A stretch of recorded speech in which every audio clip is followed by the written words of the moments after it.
কোরআনের দলিল ছাড়া আমরা আশারিয়া গপ্প দিয়া বক্তৃতা করি না। অমুক হুজুর কেবলা এক গ্লাস পানিতে ফু দিল আর আগুন জ্বলে উঠলো, গ্লাসটা ফাটে গেল, বলেন সুবহানাল্লাহ।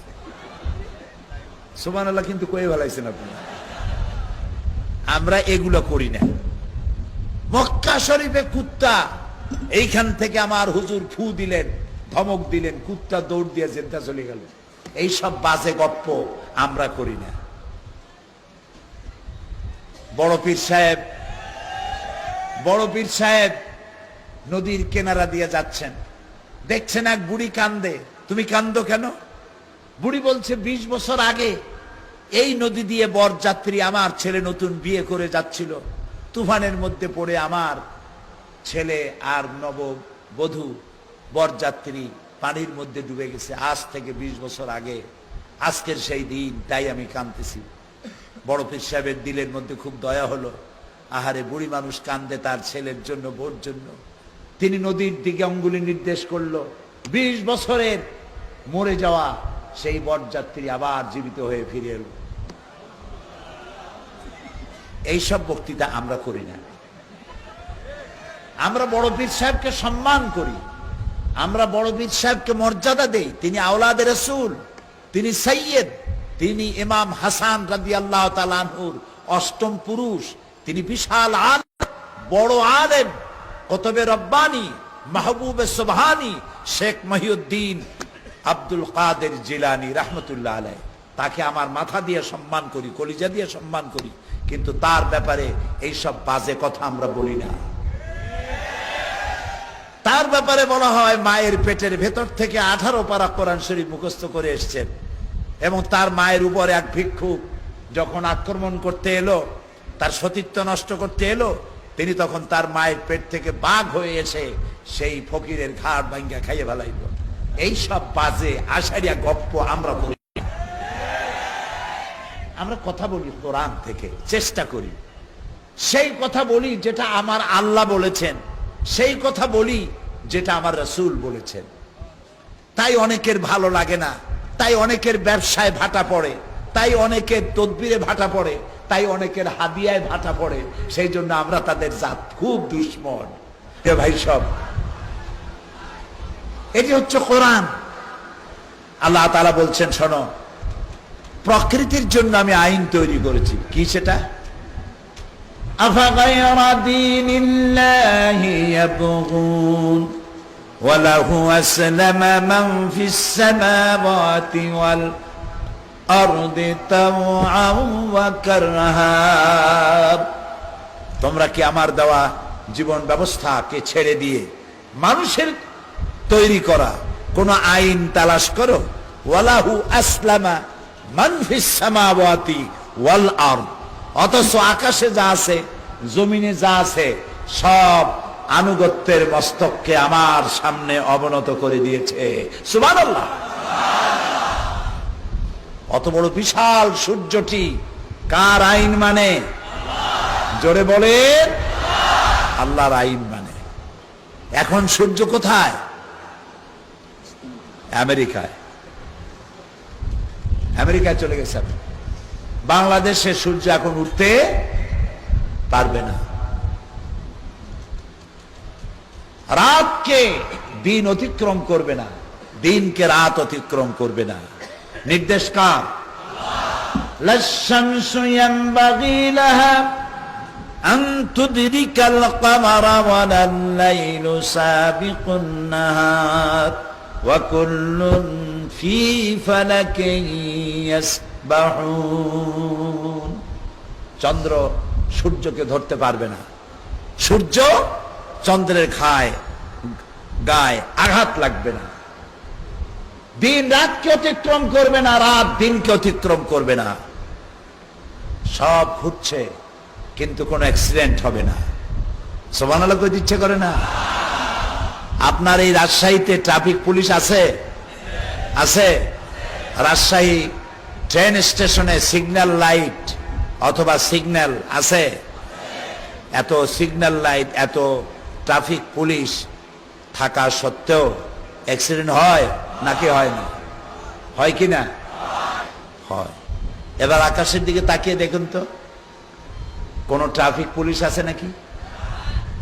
কোন সিগন্যাল লাইট আছে নাকি? তারায় তারায় গুতাগুতি হয়েছে কোনোদিন? চাঁদে আর সূর্যে গুতা লাগছে কোনোদিন?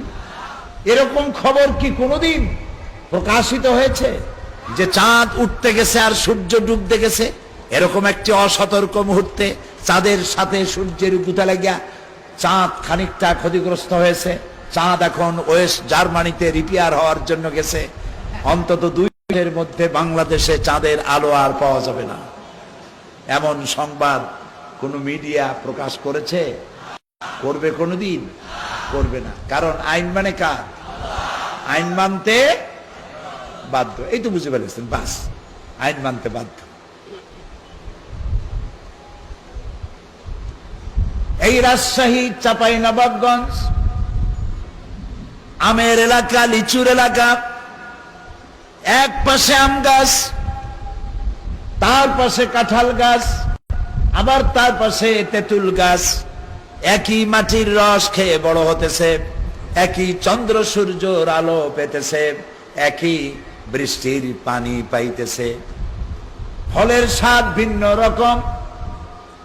আম গাছে তাল হলো না, বেল গাছে সুপারি হলো না, খেজুর গাছে কাঁঠাল হলো না। কার আইন মানলো? কোরআনে কারিমে রব্বুল আলামিন বলেন, ওয়ালান তাজিদা লিসুন্নাতিল্লাহি তাবদীলা। আমার আইনের ভিতরে, আমার প্রকৃতির আইনের ভিতরে কোনো পরিবর্তন তোমরা দেখতে পাবে না। বাঁশ গাছ আর আখ গাছ। আখ বলে না আখ, যা মাড়াই করে চিনি হয়। বাঁশ আর আখ পাশাপাশি। আখ চাবাইলে কেমন লাগে? মিষ্টি লাগে। বাঁশ চাবাই দেখেন তো, ঠোঁট আর দাঁত আর জিহ্বা শুদ্ধ শেষ, ঠিক কিনা? খেজুর গাছ মাথা কাটলে যে রস পাওয়া যায়, খেজুর গাছের গোড়া দিয়া খুঁজতে খুঁজতে 3 মাইল যদি নিচে ঢোকেন, ওই রকম মাথার মতো 1 ফোঁটা মিষ্টি রস পাওয়া যাবে কোথাও? সুপারি গাছ কাটলে কি ওই রকম রস আসবে? মানলো গাছ। এই যে পদ্মা নদী, ব্রহ্মপুত্র, শীতলক্ষা, বুড়িগঙ্গা আর যত নদী আমার দেশে আছে, এই নদীর পানিগুলো, মিষ্টি পানিগুলো ভাটির টানে বঙ্গোপসাগরে চলে যায়। আবার বঙ্গোপসাগরের লবণ পানিগুলি মিষ্টি নদী এলাকায় চলে আসে। এ পানিগুলি মাঝখানে যাতায়াতে মিষ্টি পানি নোনা এলাকা অতিক্রম করতে পারে না, নোনা পানি মিষ্টি এলাকা অতিক্রম করতে পারে না। হুকুম মানে কার? মারাজাল বাহরাইনি ইয়ালতাকিয়ান বাইনাহুমা বারযাখুন লা ইয়াবগিয়ান। সমান্তরালে নদী সমুদ্র প্রবাহিত হচ্ছে, কোনো পার্টিশন নাই, হিজাব নাই, পর্দা নাই, অথচ তার আল্লাহর নির্ধারিত এরিয়া, বর্ডার ক্রস করার ক্ষমতা কারো নাই। সেই আল্লাহর একটু জিকির করেন, সুবহানাল্লাহ, আলহামদুলিল্লাহ, লা ইলাহা, আরো জোরে,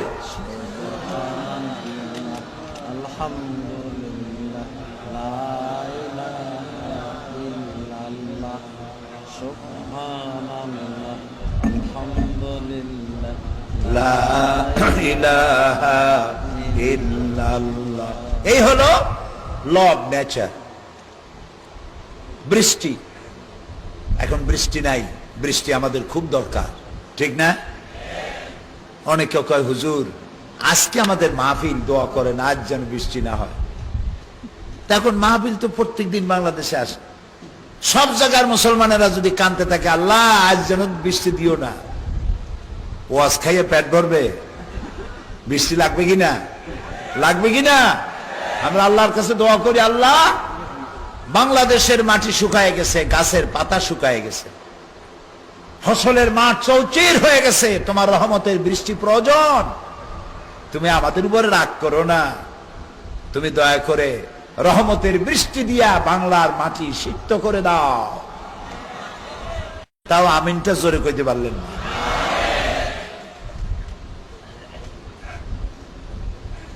কিয়ামত পর্যন্ত মানুষ অনশন ধর্মঘট করে আল্লাহর এক ফোঁটা বৃষ্টি নামাইতে পারবে না।